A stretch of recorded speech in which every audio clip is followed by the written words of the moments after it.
నమస్కారం వార్తలకు స్వాగతం ముందుగా ముఖ్యాంశాలు పల్లె ప్రగతి పట్టణ ప్రగతి హరితహారంపై కలెక్టర్లతో సీఎం కేసీఆర్ సమీక్ష అంబేద్కర్ నగర్లో డబుల్ బెడ్రూమ్ ఇండ్లు ప్రారంభించిన మంత్రి కేటీఆర్ ట్రైబ్యునల్ తీర్పులను కూడా ఏపీ ప్రభుత్వం పట్టించుకోవడం లేదు పోతిరెడ్డిపాడు ప్రాజెక్టును అక్రమంగా నిర్మిస్తున్నారన్న మంత్రి పువ్వాడ అజయ్ తెలంగాణలో రేపు భారీ వర్షాలు కురిసే అవకాశం వెల్లడించిన హైదరాబాద్ వాతావరణ శాఖ ప్రగతి భవన్లో ముఖ్యమంత్రి కేసీఆర్ పల్లె ప్రగతి పట్టణ ప్రగతి హరితహారంపై సమీక్ష నిర్వహించారు. ఈ సమావేశానికి మంత్రులు, కలెక్టర్లు, అదనపు కలెక్టర్లు, డిపిఓలు, డిఆర్డీఓలతో పాటు పలువురు అధికారులు హాజరయ్యారు. రాష్ట్ర వ్యాప్తంగా జూలై 1 నుంచి పల్లె పట్టణ ప్రగతి కార్యక్రమాన్ని నిర్వహించాలని నిశ్చయించిన ముఖ్యమంత్రి గ్రామాలు, పట్టణాల వారీగా చేపట్టాల్సిన కార్యక్రమాలపై అధికారులకు దిశానిర్దేశం చేస్తున్నారు. పల్లె పట్టణ ప్రగతిలో చేపట్టాల్సిన కార్యక్రమాలు, హరితహారం విజయవంతానికి తీసుకోవాల్సిన చర్యలపై సమగ్రంగా ఈ సమావేశంలో చర్చిస్తారు. నగరంలోని అంబేద్కర్ నగర్లో నిర్మించిన డబుల్ బెడ్రూమ్ ఇండ్లను రాష్ట్ర పురపాలక శాఖ మంత్రి కేటీఆర్ శనివారం ప్రారంభించారు. నగర వాసుల కోసం ప్రభుత్వం 28 కోట్లతో 330 డబుల్ బెడ్రూమ్ ఇండ్లను నిర్మించిన విషయం తెలిసిందే. ఒక్కో ఇంటికి 8.5 లక్షలు ఖర్చు చేసి సకల సదుపాయాలతో కూడిన విలాసవంతమైన ఇండ్లను నిర్మించింది. ఈ మేరకు మంత్రి ఇండ్లను ప్రారంభించారు. అనంతరం లబ్ధిదారులకు పట్టాలు పంపిణీ చేసి ఇండ్ల తాళాలు అందజేశారు. ఈ సందర్భంగా ఫోటో ఎగ్జిబిషన్ను ప్రారంభించారు. అంతకుముందు డబుల్ బెడ్రూమ్ ఇండ్ల ప్రారంభోత్సవానికి వచ్చిన కేటీఆర్కు స్థానికులు ఘన స్వాగతం పలికారు. డప్పు చప్పుళ్లు, బోనాలతో ఆహ్వానించారు.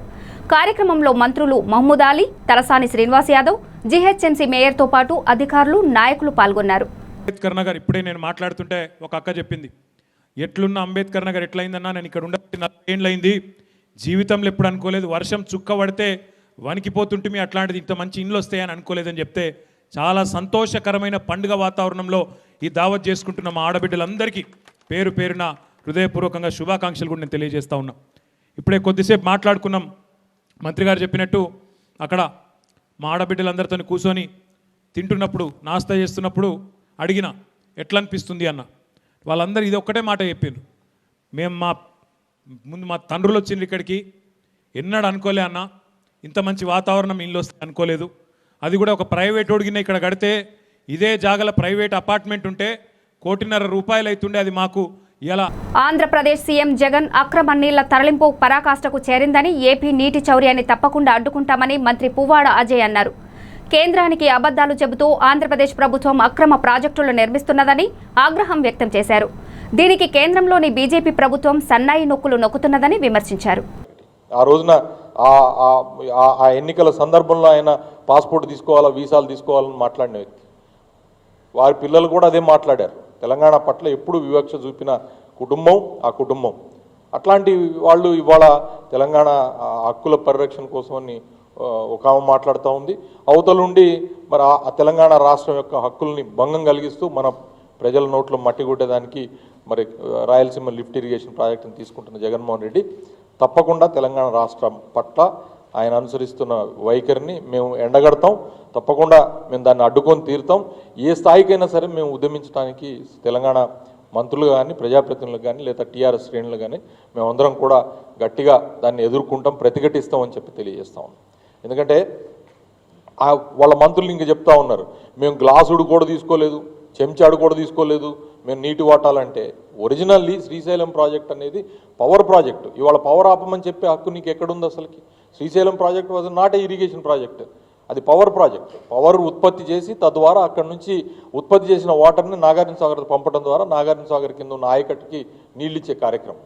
దాన్ని వదిలిపెట్టి దాని ద్వారా బేసిన్లో వాటర్ లేని ప్రాంతాలకి తెలంగాణ ఆంధ్రప్రదేశ్ అక్రమ ప్రాజెక్టులపై మంత్రి నిరంజన్ రెడ్డి ఫైర్ అయ్యారు. రాయలసీమ ఎత్తిపోతల పథకం అక్రమ ప్రాజెక్ట్ అని స్పష్టం చేశారు. అక్రమ ప్రాజెక్టులను అడ్డుకొని తీరుతామని చెప్పారు. ఆంధ్రప్రదేశ్ నిర్మిస్తున్న అక్రమ ప్రాజెక్టులను అడ్డుకోవాల్సిన బాధ్యత కేంద్రంపై ఉందన్నారు. ఆంధ్రప్రదేశ్ అవతరణే పెద్ద కుట్ర అని, తెలంగాణ నీటిని దోచుకునేందుకు ఆంధ్రప్రదేశ్ ఏర్పాటు చేశారని విమర్శించారు. కొంత నిబద్ధతతో, ముందు చూపుతో, పరస్పర సహకారంతో మాట్లాడుకొని ఇచ్చిపుచ్చుకునే ధోరణిలో ఉన్న నీళ్లను సద్వినియోగపరుచుకునే విధంగా ప్రణాళిక రచించుకుంటే మంచిదని ఆనాడు స్నేహస్తం అందించడం జరిగింది. వారు ఆలోచిస్తామన్నారు. కానీ మరి ఎందుకో ఉమ్మడిగా తీసుకోవాల్సిన నిర్ణయాలను బేఖాతరు చేసి ఏకపక్షంగా మళ్ళా వాళ్ళు మొండిగా వాళ్ళ వైఖరికే వాళ్ళు కట్టుబడి ముందుకు సాగేటువంటి ప్రయత్నం చేస్తూ ఉన్నారు.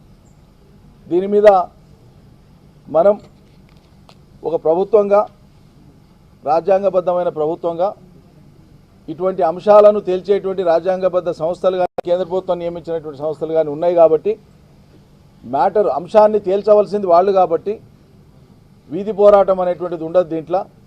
అందుకోసమే రాజ్యాంగబద్ధమైనటువంటి ఈ అంశాల యొక్క పరిష్కారము కేంద్ర ప్రభుత్వం చొరవ తీసుకొని చేయాలి. ఈ దేశంలో ఎప్పుడైనా సరే కేంద్రం అంటే ఈ దేశ సార్వభౌమ ప్రభుత్వం, సర్వ వనరుల మీద మొత్తం ప్రాంతం మీద సంపూర్ణ అధికారం ఉంటుంది. పరిపాలన సౌలభ్యం కోసం, ప్రజల యొక్క ప్రాంతీయ అభిలాషల నెరవేర్చడం కోసం ఫెడరల్ వ్యవస్థ అనేది ఉంటుంది, ఫెడరల్ ప్రభుత్వాలు ఉంటాయి. కానీ ఒక గంభీరమైన అంశం రాష్ట్రాల మధ్యలో వచ్చినప్పుడు పరిష్కారం చేసే బాధ్యత కేంద్రానికి ఉంటుంది, ఒక దారి చూపించే బాధ్యత వాళ్ళకు ఉంటుంది. అప్పటికి ఎవరైనా అతిక్రమిస్తే దానికి చట్టపరమైనటువంటి వేదికలు ఉన్నాయి, సుప్రీంకోర్టు ఉంది, ఇతరత్రా ఉన్నాయి. ప్రత్యేకించి కృష్ణా నదీ జలాలకు సంబంధించిన అంశం వచ్చినప్పుడు ప్రతిసారి సూపర్ఫిషియల్గా ఇటీవల కాలంలో జరుగుతున్న పరిణామాలు మాత్రమే కోట్ చేసి కొంతమంది మాట్లాడి దానికే పరిమితమై చర్చను దానికే పరిమితం చేస్తున్న దురదృష్టవశాత్తు. మూలాల్లోకి పోతే అసలు తెలంగాణ ఆనాటి హైదరాబాద్ రాష్ట్రం యొక్క విలీనం ఆంధ్రప్రదేశ్గా అవతరించడం, రెండు రాష్ట్రాలు కలిపి ఆంధ్ర తెలంగాణ కలిపి ఆంధ్రప్రదేశ్గా అవతరించడానికి ప్రాతిపదికనే ఒక కుట్ర. ఆ కుట్రలో ప్రధాన అంశము సాగునీటి వనరుల దోపిడీ. ఇది చాలా స్పష్టంగా కృష్ణా నదీ జలాల పంపిణీ కోసం గతంలో ఏర్పాటైనటువంటి బచావత్ ట్రిబ్యునలే నిర్మాణం చేసుకోవడానికి అనువుగా సీఎం కేసీఆర్ దళిత వ్యతిరేకాన్ని విమర్శించారు. పీసీసీ చీఫ్ ఉత్తమ్ కుమార్ రెడ్డి 7 ఏళ్లుగా దళితులపై దాడులు జరుగుతున్నా కేసీఆర్ పట్టించుకోలేదన్నారు. గాంధీ భవన్లో దళిత ఆవేదన దీక్షలో ఆయన పాల్గొన్నారు. రాష్ట్రంలో దళితులపై జరుగుతున్న దాడులు, అత్యాచారాలు, అక్రమ కేసులు, మరియమ్మ డెత్ ఘటనకు నిరసనగా దీక్ష చేస్తున్నారు. కాంగ్రెస్ లీడర్లు రాష్ట్రంలో అధికార పార్టీ దళితుల సంక్షేమానికి, అభివృద్ధికి ఇచ్చిన హామీలు అమలు చేయలేదని ఆరోపించారు. దళితులపై జరుగుతున్న దాడులపై ఆవేదనతో దీక్ష చేస్తున్నామన్నారు. దీక్షలో Congress party national SC cell chairman Nitin Rawat, CLP నేత బట్టి విక్రమార్క, కాంగ్రెస్ నాయకులు పాల్గొన్నారు. మీరు చేయకపోగా దళితులను మోసం చేసి ఈరోజు వాళ్ళని అనేక విధాలుగా మీ పరిపాలనలో హరాస్మెంట్ గురవుతుందని చెప్పి మనం చేస్తున్నాం. అల్వాల్ పోలీస్ స్టేషన్ పరిధిలోని వెంకటాపురం పీజేఆర్ విగ్రహం వద్ద ఓ ఇంట్లో పూలమ్మ అనే మహిళ దారుణ హత్యకు గురైంది. స్థానికుల సమాచారంతో సంఘటన స్థలానికి చేరుకున్న అల్వాల్ పోలీసులు కేసు నమోదు చేసుకుని దర్యాప్తు చేస్తున్నారు. బస్తీ దర్శన్ కార్యక్రమంలో భాగంగా అల్వాల్ మచ్చబొల్లారం 134 డివిజన్ కార్పొరేటర్ విజయశాంతి రామ్నగర్ కాలనీలో పర్యటించారు. కాలనీ వాసుల సమస్యలను అడిగి తెలుసుకున్నారు. కాలనీ వాసులు తమ కాలనీలో విద్యుత్ స్తంభాలు మరియు వరద నీటి సమస్యపై కార్పొరేటర్కు వినతి పత్రం ఇచ్చారు. ఈ సందర్భంగా వారు సానుకూలంగా స్పందించి వారి సమస్యలను పరిష్కరిస్తామని హామీ ఇచ్చారు. ఈ కార్యక్రమంలో DE Mahesh, TP ACP Vijayasri, పోల్మ్యాన్ Srinivasan, colony president Subrahmanyam, secretary Raghavareddy, Chakravarthi తదితరులు పాల్గొన్నారు. ఇటీవలే భువనగిరి జిల్లా అడ్డగూడూరు పోలీస్ స్టేషన్లో పోలీసులు చిత్రహింసలతో లాకప్లో మరణించిన దళిత మహిళ మరియమ్మ మృతి ఘటనపై రాష్ట్ర మహిళా కమిషన్ స్పందించి కమిషన్ తరపున పూర్తి విచారణ జరిపించాలని తెలుగుదేశం పార్టీ అనుబంధ విభాగాలైన తెలుగు మహిళ టీఎన్ఎస్ఎఫ్ తెలుగు యువత తరపున తెలంగాణ రాష్ట్ర మహిళా కమిషన్ చైర్పర్సన్ శ్రీమతి సునీత లక్ష్మీరెడ్డి గారికి వినతి పత్రం అందించారు. ఈటల రాజేందర్ కేసీఆర్ కు రాసిన లేఖ ఫేక్ అని బీజేపీ రాష్ట్ర అధ్యక్షుడు బండి సంజయ్ భాగ్యలక్ష్మి టెంపుల్లో ప్రమాణం చేయాలన్నారు టీఆర్ఎస్ ఎమ్మెల్యే బాల్క సుమన్. హుజూరాబాద్లో టీఆర్ఎస్ సోషల్ మీడియా కార్యకర్తల సమావేశానికి హాజరైన బాల్క సుమన్ టీఆర్ఎస్ను కేసీఆర్ను మోసం చేసిన ఈటల రాజేందర్ ఇక నుంచి వెన్నుపోటు రాజేందర్ అన్నారు. మంత్రి పదవి పోగానే కేసీఆర్ దొర నియంత దయ్యం అయ్యాడా అని ప్రశ్నించారు. తెలంగాణకు ద్రోహం చేసిన బీజేపీలో ఈటల ఎలా చేరారని ప్రశ్నించారు. తాను తెలంగాణ ప్రజల బానిసనని, టీఆర్ఎస్కు కట్టు బానిసనన్నారు. చచ్చేదాకా కేసీఆర్ వెంటే ఉంటానన్నారు. తాను పైసలు పదవుల కోసం పూటకో వేషం మార్చేవాడని కాదన్నారు. ఇవాళ మీరు చెప్పాల్సినటువంటి సమాధానాలు ఇవన్నీ చెప్పాలా ఇవాళ హుజరాబాద్ నియోజకవర్గంలో బీజేపీ నాయకులారా? మాట్లాడితే మైక్ దొరకంగానే పూనకం వచ్చిన వాళ్ళు లెక్క కేసీఆర్ని తిట్టుడు కాదు. తిట్టుడు ఇక నాకు మైక్ ఉంది కదా, నేను తిట్టుడు మొదలు పెడితే మీరు రట్టుకుంటారు ఎవరన్నా? తిట్టాలంటే నేను కూడా మస్తు తిట్టా. తిట్టుడు కాదు విషయం. ఇవాళ మేము అడుగుతా ఉన్నాం, ఏం చేసిరు మీరు తెలంగాణకు సమాధానం చెప్పుర్రు అని చెప్పి మేము అడుగుతా ఉన్నాం బీజేపీని. వాళ్ళ నేను చెప్పిన పథకాలు, రైతు బంధు పెట్టినాం, కళ్యాణ లక్ష్మి పెట్టినాం, కేసీఆర్ కిట్టు పెట్టినాం, మిషన్ భగీరథ పెట్టినాం, మిషన్ కాకతీయ పెట్టినాం, 100 రెసిడెన్షియల్ విద్యా సంస్థలు పెట్టినాం, అదేవిధంగా కాళేశ్వరం లాంటి ప్రాజెక్టు కట్టినామని చెప్పి, రైతు బంధు ఇస్తున్నామని చెప్పి, ఇప్పటికీ 7,000 కోట్ల రూపాయలు రైతు బంధు డబ్బులు 63 లక్షల మంది నా తెలంగాణ రైతుల ఖాతాల్లో గడిచిన 2 వారాలుగా వేస్తున్నామని చెప్పి నేను చెప్పిన. నువ్వేం చేస్తున్నావు చెప్పు భారతీయ జనతా పార్టీ. కేసీఆర్ని తిట్టుడు కాదు, ఏం చేస్తున్నావు చెప్పు భారతీయ జనతా పార్టీ. ఏం చేసినావో చెప్పు. ఇదే హుజరాబాద్ నియోజకవర్గానికి 2,000 కోట్ల రూపాయల నిధులు ఇచ్చిండ్రా? 7 ఏళ్లలో ఏమిచ్చిండ్రు? ఇదే తెలంగాణ రాష్ట్రానికి కనీసం 1,00,000 కోట్ల నిధులు ఇచ్చిండ్రా? కొత్తగా వచ్చిన రాష్ట్రం బాగుపడాలని చెప్పి. ఇదే హుజరాబాద్ నియోజకవర్గానికి 2-3 వేల కోట్లు రైతాంగం ఎక్కున్నటువంటి నియోజకవర్గం కదా, దీన్ని బాగు చేద్దామని చెప్పి 2-3 వేల కోట్లన్నీ ఇచ్చిర్రా? ఏమిచ్చిర్రు? హుజరాబాద్కి ఏమిచ్చిర్రు? తెలంగాణకి ఏమిచ్చారు? కరీంనగర్కి ఏమిచ్చారు? ఏమి ఇయ్యలే.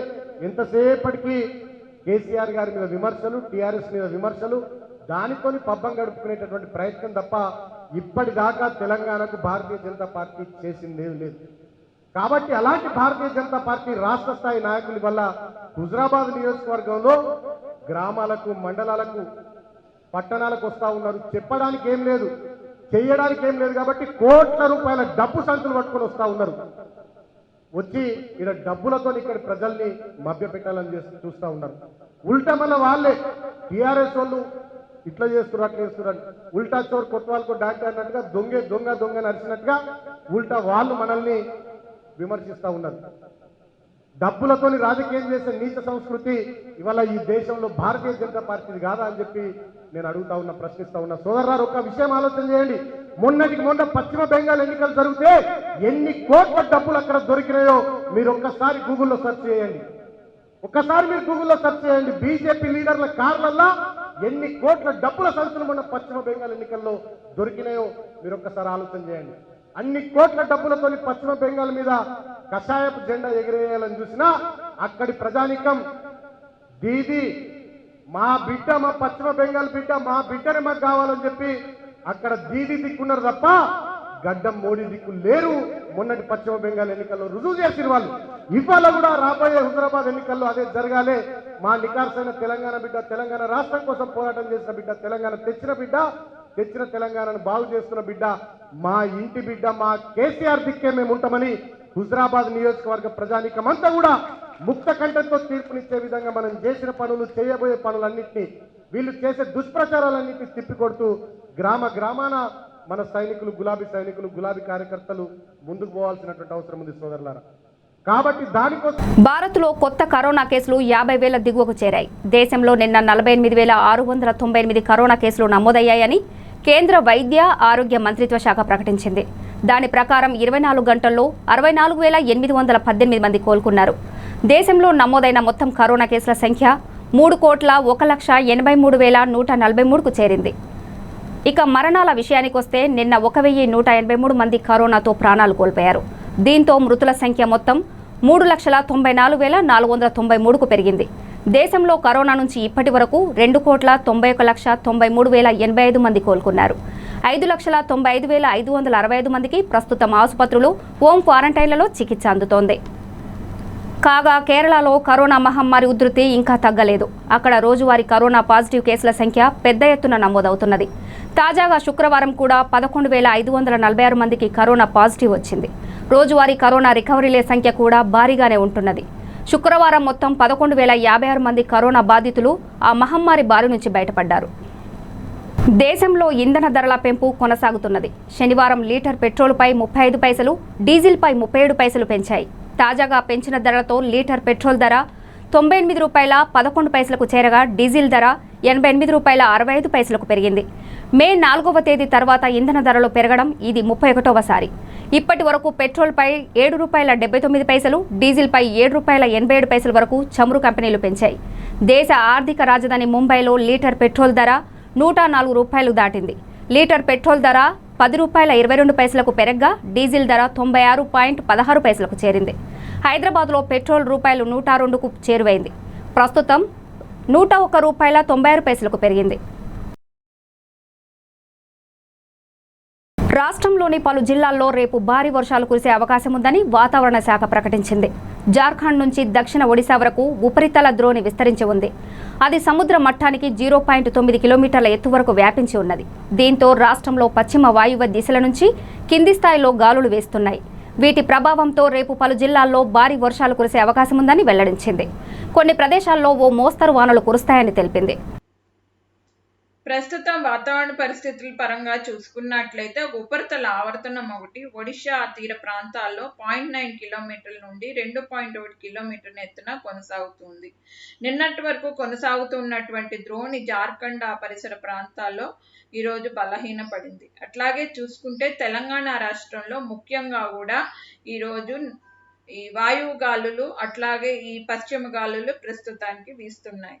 అయితే రాగల 4-5 రోజుల్లో చూసుకుంటే తేలికపాటి నుంచి మోస్తారు వర్షాలు ఈరోజు కొన్ని చోట్ల, అట్లాగే రేపు ఎల్లుండా కూడా చూసుకుంటే తెలంగాణలో అనేక చోట్ల కూడా కురిసే అవకాశాలు ఎక్కువగా కనిపిస్తున్నాయి. అట్లాగే చూసుకుంటే 27-28 తారీఖుల్లో తెలంగాణలో 1-2 చోట్ల ఈ భారీ వర్షాలు కూడా తేలికపాటి నుంచి మోస్తారు వర్షాలతో పాటుగా కురిసే అవకాశాలు ఎక్కువగా కనిపిస్తున్నాయి. అయితే చూసుకున్నట్లయితే ఈ భారీ వర్షం అనేది కరోనాలో పుట్టుకొచ్చిన అనేక రకాల్లో డెల్టా వేరియంటే అత్యంత వేగంగా వ్యాప్తి చెందుతోన్న రకమని ప్రపంచ ఆరోగ్య సంస్థ చీఫ్ టెడ్రస్ అథానోమ్ ఆందోళన వ్యక్తం చేశారు. అంతేగాక టీకాలు వేసుకోని వారే ఎక్కువగా దీని బారిన పడుతున్నారని ఆయన హెచ్చరించారు.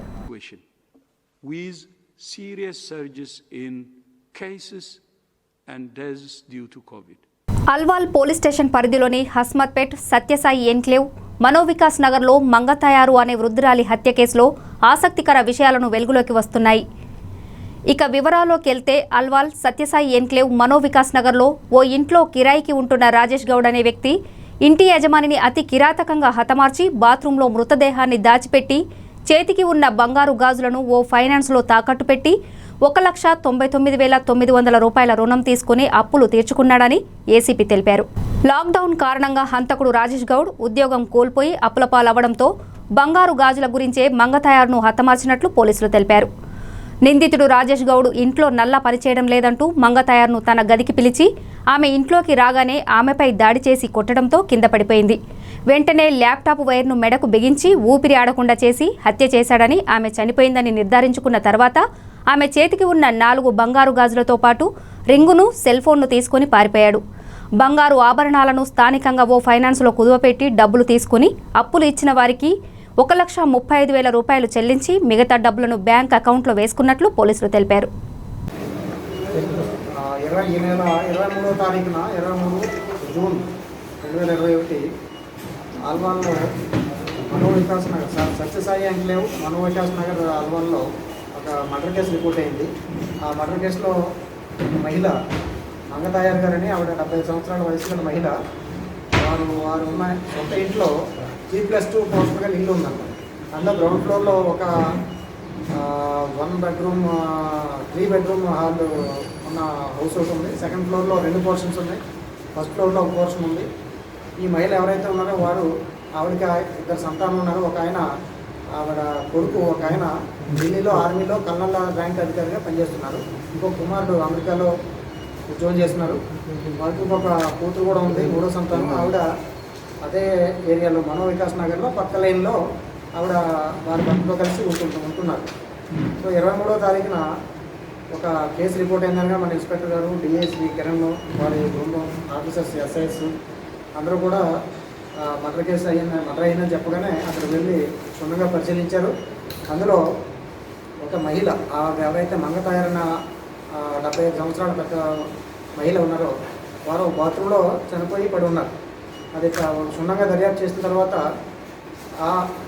అదే ఇంట్లో ఉండే అక్యూజ్డ్, మన కేసులో ఈ అక్యూజ్డ్ హంతకుడు రాకేష్ గౌడ్ అని, ఈయన 34 సంవత్సరాల వయసు గల వ్యక్తి. ఈయన మెదక్ డిస్ట్రిక్ట్ చేగుంట మండలానికి చెందిన, అనంతసాగర్ చేగుంట మండలానికి చెందినవాడు. వారి ఇంట్లో గత ఏడాదిన్నర కాలంగా కిరాయికి ఉంటున్నాడు అనమాట. ఈయన ఇంతకుముందు గతంలో అతను కూడా ఎంసీఏ చదువుకున్నవాడు, హైలీ క్వాలిఫైడ్. యాక్సెంచర్ అనే సాఫ్ట్వేర్ కంపెనీలో ఒక 3 సంవత్సరాలు పనిచేశాడు గతంలో. అలాగే 3S IT సొల్యూషన్స్ అనే కంపెనీలో ఒక 7 నెలలు పనిచేశాడు. తర్వాత విప్రో సంస్థలో కూడా కొంతకాలం ఉద్యోగం చేసి గల్ఫ్ కంట్రీస్కి వెళ్ళాడు. అక్కడ వేరే కారణాల వల్ల అతను తొలగించడం జరిగింది ఉద్యోగంలో.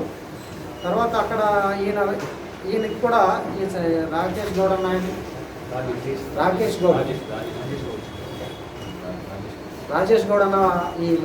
అంతా కూడా ఎవరైతే ఉన్నారో ఆయనకి 6 సంవత్సరాల క్రితం పెళ్ళయింది.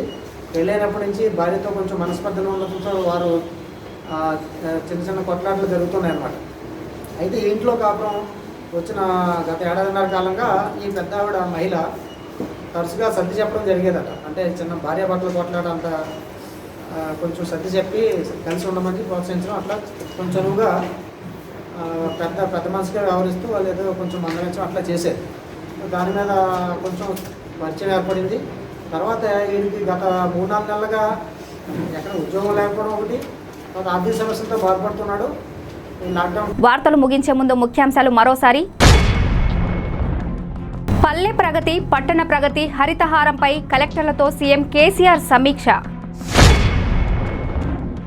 అంబేద్కర్ నగర్లో డబుల్ బెడ్రూమ్ ఇండ్లు ప్రారంభించిన మంత్రి కేటీఆర్.